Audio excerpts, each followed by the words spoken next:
যুক্তরাষ্ট্রের আলাস্কা অঙ্গরাজ্যে ঐতিহাসিক বৈঠকে বসছেন মার্কিন প্রেসিডেন্ট ডোনাল্ড ট্রাম্প ও রুশ প্রেসিডেন্ট ভ্লাদিমির পুতিন। বিশ্বের ক্ষমতাধর দুই নেতার বৈঠক ঘিরে নিরাপত্তার চাদরে ঢেকে ফেলা হয়েছে জয়েন্ট বেস অ্যালমেন্ডর্ফ রিচার্ডসন। মোতায়েন করা হয়েছে রুশ ও মার্কিন সিক্রেট সার্ভিস ও কয়েকশো নিরাপত্তা বাহিনীর সদস্য। পরিকল্পনা অনুযায়ী দুই নেতার নিরাপত্তায় নিয়োজিত থাকবে সমপরিমাণ অস্ত্রসজ্জিত দেহরক্ষী।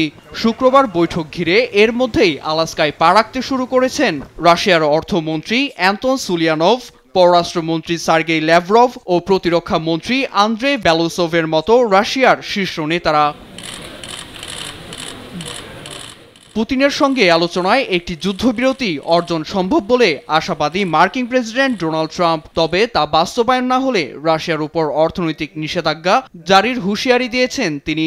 বিশ্বের শান্তির বাহক হিসেবে খ্যাতি অর্জনে যে কোনো মূল্যে চুক্তি চান ট্রাম্প। এতে পুতিনের উপর সর্বোচ্চ চাপ প্রয়োগের চেষ্টা করবেন তিনি।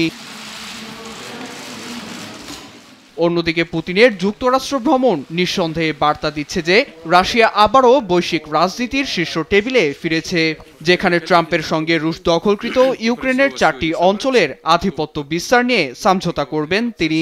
এমনকি পারমাণবিক অস্ত্র নিয়ন্ত্রণ চুক্তি সহ অর্থনৈতিক বিষয়গুলোকেও দেবেন প্রাধান্য। দুই নেতার নিজ নিজ উদ্দেশ্য হাসিলের মধ্যে ঝুলন্ত অবস্থায় রয়েছে ইউক্রেনের ভাগ্য।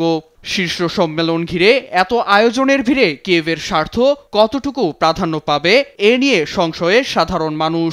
এছাড়া কপালে দুশ্চিন্তার ভাঁজ পড়েছে ইউরোপীয় ইউনিয়নের নেতাদের মধ্যেও। নীরব দাস, নিউজ ডেস্ক, দেশ টিভি।